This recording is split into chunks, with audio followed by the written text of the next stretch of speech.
अस्सलाम वालेकुम ख़वातीन व हज़रात, उम्मीद है आप ठीक ठाक होंगे। तो ग्राफिक डिज़ाइनिंग का हम थर्ड क्विज़ जो है वो सॉल्व कर रहे हैं। स्टार्टिंग और एंडिंग डेट आपके सामने है। These are my personal opinions. जो भी हम चॉइसेस जो है वो मार्क करेंगे अकॉर्डिंग टू माई नॉलेज होगी, तो गलती की गुंजाइश है, हो भी सकती है, नहीं भी हो सकती है। तो अगर होएगी, अगर आपको कोई लगता है कि कोई मिस्टेक है, तो आप जो है विदाउट एनी हेजिटेशन आप कमेंट में लिख सकते हैं। और अगर आप डेटली श्योर हों कि ये इसका राइट आंसर है, फिर आपने लिखना है, क्योंकि फ्रीलांसिंग के क्विज 3 में भी आपने यही किया था। फिर मैंने आपको लिंक के साथ वो बताया था पेज कि इसका ये आंसर नहीं है, ये है। इसलिए ये जो है वो पहले देख लिया करें, दूसरों को कंफ्यूज ना किया करें। पहला स्टेटमेंट है हमारा, which type of photography refers to capturing products. Option है clothes photography, product photography, landscape photography and last है पोर्ट्रेट फोटोग्राफी। तो इसका जो राइट ऑप्शन है वो है जी प्रोडक्ट फोटोग्राफी। अगर आप वैसे तो इसको जो है अगर आपसे पूछा जाए कि जिसमें हम जो है वो प्रोडक्ट्स कैप्चर्स करते हैं, तो उसको यूजुअली हम कहते हैं कमर्शियल फोटोग्राफी। लेकिन यहाँ पे हमारे पास क्योंकि ऑप्शंस नहीं दिए हुए, तो हम जो है वो इसको कमर्शियल फोटोग्राफी का हमारे पास ऑप्शन नहीं है, तो हम इसको जो है प्रोडक्ट फोटोग्राफी भी जो है वो कंसिडर कर सकते हैं। अगर आप ये देखेंगे ना कि what are the other name of the commercial photography, तो उसके अंदर आपको प्रोडक्ट फोटोग्राफी भी मिलेगा और पोर्ट्रेट फोटोग्राफी जो है वो भी मिलेगा। तो हमारे पास जो सबसे पहला रीज़नेबल आंसर आता है वो होता है जी प्रोडक्ट फोटोग्राफी, क्योंकि इसके अंदर आप जो है वो एक प्रोडक्ट की अच्छी तरह से उसके विजुअल्स जो है वो डिस्प्ले करते हैं with the each and every single detail. तो प्रोडक्ट फोटोग्राफी जो है वो हमारे पास राइट ऑप्शन होगा, बी वाला। तो इसको हम कर लेते हैं मार्क। उसके बाद चलते हैं नेक्स्ट स्टेटमेंट की तरफ। और एंड स्क्रीन पे आपको वीडियोस मिलेंगी, वो आपने काइंडली चेकआउट कर लेनी है। देन आपने अपना क्विज जो है वो अटेम्प्ट करना है। सेकंड है, which of the following statement defines contrast in composition. Option है, similarly between two elements achieving balance within the composition, noteworthy difference between elements. और लास्ट पे है एक वो पता नहीं क्या है, वो हम देख लेते हैं कि क्या है हमारे पास एक और ऑप्शन। लेकिन अगर हम यहाँ पे इन तीनों में से तीनों ऑप्शंस को अगर देखा जाए, तो हमारा राइट ऑप्शन जो है वो इन तीनों में भी मौजूद है। ठीक है, ज़रूरी नहीं है कि लास्ट वाला ही होएगा।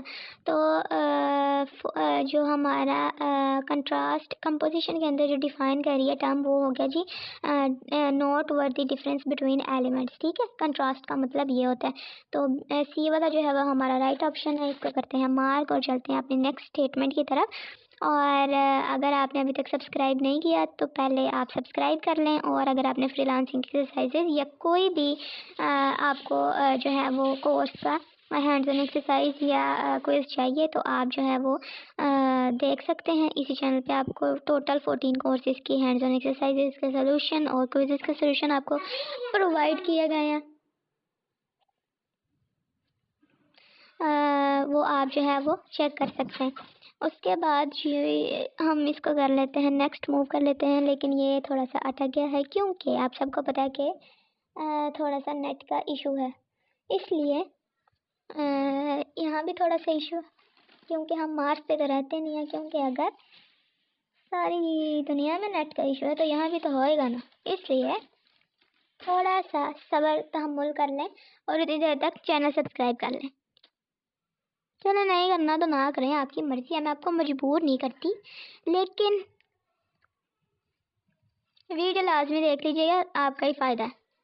नहीं करना चैनल सब्सक्राइब तो ना करें, आपकी मर्जी, खुद ही भूल जाएंगे आप कि कौन सा चैनल था। खैर चलो, मैं भूलने तो नहीं देती हूँ, वैसे भी इतनी मैं भूलने वाली तो हो नहीं आप सबको।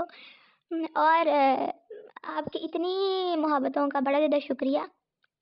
खैर एक दो तो अंदर से कोई डंडी मार ही जाता है, कोई बात नहीं। उसके लिए आपका बहुत शुक्रिया। और आपने हरगिज़ भी जो है वो कंफर्म करने के बगैर कमेंट नहीं लिखना। ठीक है, थर्ड वाली स्टेटमेंट है, how we can describe unity in graphic design. तो ऑप्शन है visual harmony, balance, one object. और इसका जो राइट ऑप्शन है हमारे पास जो चीज़ डिस्क्राइब करती है यूनिटी ग्राफिक डिज़ाइन के अंदर, वो होती है हमारी हारमोनी, यानी कि विजुअल हारमोनी। ठीक है, तो ए वाला जो है वो हमारा राइट ऑप्शन है। लेकिन क्योंकि यहाँ पे हमने जो था वो रीसबमिशन कर दिया था और इसको जो है वो हम मार्क नहीं कर पाए, इसलिए मेरे ख्याल से इसके मार्क्स हमें नहीं मिलेंगे। ठीक है, which one of these is a primary colour type. Option हैं purple, yellow, orange and last पे है एक शायद ब्लू है या पिंक है। तो हमारा जो प्राइमरी कलर होते हैं वो होते हैं जी ब्लू, रेड और ग्रीन, ठीक है। तो यहाँ पे नहीं, येलो ब्लू और ग्रीन, तो येलो जो है वो हमारा प्राइमरी कलर में आता है, तो येलो जो है वो हम उसको मार्क करते हैं। और उसके बाद जो है वो हम चले जाते हैं अपनी नेक्स्ट स्टेटमेंट की तरफ, जो कि है ये, which camera lens should be considered as a wide angle lens from one of these option हैं 16 mm, 50 mm, 100 mm and last पे है 35 mm। तो इसका जो राइट ऑप्शन है वो कौन सा कैमरा लेंस जो है वो हम कंसिडर करते हैं अगर हमने वाइड एंगल कोई कैप्चरिंग कर रही हो, तो वो हमारी रेंज स्टार्ट होती है 25 to 35, ठीक है। तो यहाँ पे हमारे पास इस तरह से रेंजेस जो है वो इन बिटवीन नहीं दी हुई, तो हमारे पास डायरेक्टली जो है वो एक ऑप्शन बताया हुआ है, तो हमारे पास जो राइट ऑप्शन है वो है जी 35 mm। तो इसको हम मार्क कर लेते हैं। उसके बाद save and move to next question, what is the use of rhythm in an artwork. Options हैं to create visual tempo, to create visual contrast, to create visual display, और लास्ट पे है to create चॉस। इस तरह से करके कोई option है। तो जो आर्ट वर्क के अंदर रिदम की जो टर्म यूज़ होती है वो बेसिकली क्या होती है, to create the visual tempo, ठीक है। तो ए वाला जो है वो हमारा राइट ऑप्शन है, ठीक है। विजुअल चॉस नहीं है, विजुअल टेम्पो है। ए वाले को हम कर लेते हैं मार्क और चलते हैं अपनी नेक्स्ट स्टेटमेंट की तरफ। और अपना क्विज अटेम्प्ट करने से पहले ये वीडियो अपने गौर से देख लेनी है, देन आपने अपना क्विज जो है वो अटेम्प्ट करना है। तो अड्डी बड़ी मेहरबानी। What is the term use to describe the art of representing 3 dimensional object on a 2 dimensional surface. Option हैं shading, perspective drawing, sculpting and एक और है। तो अगर आप ये आपके सामने जिस चीज़ की डेफिनेशन लिखी हुई है ना, दिस इज़ बेसिकली आप पर्सपेक्टिव की डेफिनेशन लिखी हुई है, ठीक है। आप पर्सपेक्टिव मतलब इस तरह बोल रही हूँ आप पर्सपेक्टिव, लेकिन this is definition of perspective. तो यहाँ पे हमारे पास जो टर्म यूज़ होगी वो है जी हमारे पास पर्सपेक्टिव ड्राइंग, ठीक है।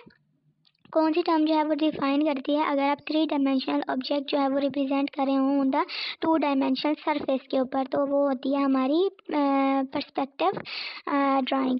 उसके बाद आ जाती है जी हमारी नेक्स्ट स्टेटमेंट, 8th वाली, what characteristic is associated with serif fonts। Option हैं bold and heavy strokes, slanted and italicized letters, small decorative lines at the end of the letter। अगर आप कहीं भी जाके अगर जैसे आप जो है वो MS वर्ड यूज़ करते हैं, तो वहाँ पे आपने कई दफ़ा serif फॉन्ट जो है वो यूज़ किया था। दिस इज़ बेसिकली 3 टाइप्स के जो है वो serif फॉन्ट्स हैं, ठीक है। तो अगर आप हर एक serif फॉन्ट देखें तो उसके जो एंड पे है ना वो थोड़ी थोड़ी स्मॉल डेकोरेटिव लाइंस आपको मिलती हैं, ठीक है। अगर आप सिंपली गूगल पे जाकर लिखेंगे ना serif फॉन्ट, तो आपके सामने जो है वो सबसे पहले विकीपीडिया पे आएगा, उस पर आपको 3 टाइप्स की ना बताई भी होंगी, और उन्होंने हाईलाइट भी रेड कलर में की होएगी कि what is the characteristic and what is the difference and what explain serif font.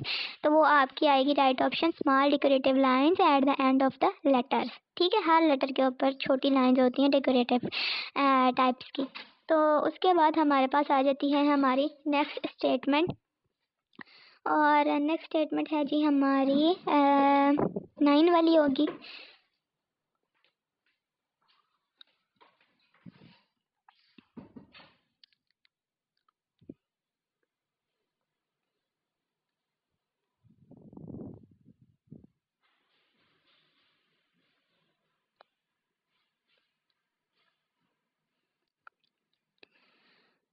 थोड़ा सा हौसला, थोड़ा सा सब्र, क्योंकि ये फिर से अटक गया और ये मेरा कसूर नहीं है। और कुछ लोग आके ये कह रहे होंगे कसूर तो आपका पहले भी नहीं था। वैसे इस दफ़ा मेरा वाकई कसूर नहीं है, ये नेट का इशू है ना, इसलिए आपके साथ भी हो सकता है। और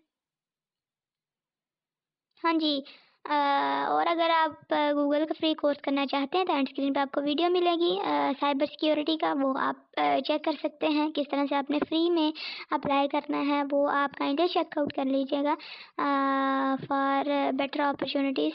उसके बाद है हमारे पास 9th वाली statement, which one of these is a cool colour, red, blue, orange and pink.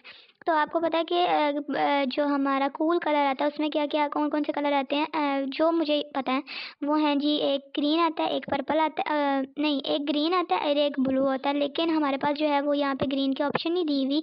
तो हमारे पास जो है, हाँ जी, वाइट कलर भी जो है वो भी कूल कलर में आता है, मतलब आंखों को ठंडक देने वाला जो कलर होता है। तो ब्लू जो है वो हमारा राइट ऑप्शन है, क्योंकि यहाँ पे हमारे पास और कोई ऑप्शन जो है वो कूल कलर्स के अकॉर्डिंग नहीं दी हुई थी। तो उसके बाद जो है वो हम इसको सेव करते हैं। नेक्स्ट लास्ट वाली हमारी स्टेटमेंट है, what is the pure form of story telling. ये आपसे क्रिएटिव राइटिंग में नहीं पूछ रहा है, ये आपसे कम्युनिकेशन एंड सॉफ्ट स्किल का क्वेश्चन नहीं पूछ रहा है। It's according to the graphic design, Adobe Illustrator हो सकता है, फोटोशॉप हो सकता है, जितनी भी चीज़ें इससे रिलेटेड हो सकती हैं उसके अकॉर्डिंग आपसे पूछ रहा है। photography, brainstorming, typography and radiography. Typography is type of written और radiography is type of x-ray, और brainstorming जो है वो आपका थिंकिंग प्रोसीजर होता है। बाकी फोटोग्राफी जो है वो हमारा राइट ऑप्शन है, क्योंकि वो सारी चीज़ें जो है वो डिफाइन कर रहा है अकॉर्डिंग टू द जो हमसे स्टेटमेंट के अंदर जो क्वेश्चन पूछा गया उसका हमारे पास राइट ऑप्शन जो है वो है फोटोग्राफी का, क्योंकि फोटोग्राफी के अंदर आप जो है वो each and every detail, single detail visually जो है वो डिस्क्राइब कर रहे होते हैं। तो इसको करते हैं मार्क, और क्विज़ जो है वो हमारा ख़त्म हो चुका है, यानी कि कंप्लीट हो चुका है। मेक श्योर कि आप जो है वो लास्ट स्क्रीन वीडियोस जो है वो देख लीजिएगा, और मुझे दुआओं में याद रखें कि अल्लाह ताला मुझे हिदायत अता फ़रमाए और कामयाबी अता फ़रमाए, मेरे तमाम काम ठीक हो जाए। आमीन आमीन आमीन। और अपना बहुत ज़्यादा ख्याल रखिएगा, अपने लिए भी दुआ कीजिएगा, क्योंकि वो भी ज़रूरी होती है। चले मेरे लिए कर ले, मैं आपके लिए कर लूँगी, और अल्लाह हाफ़िज़।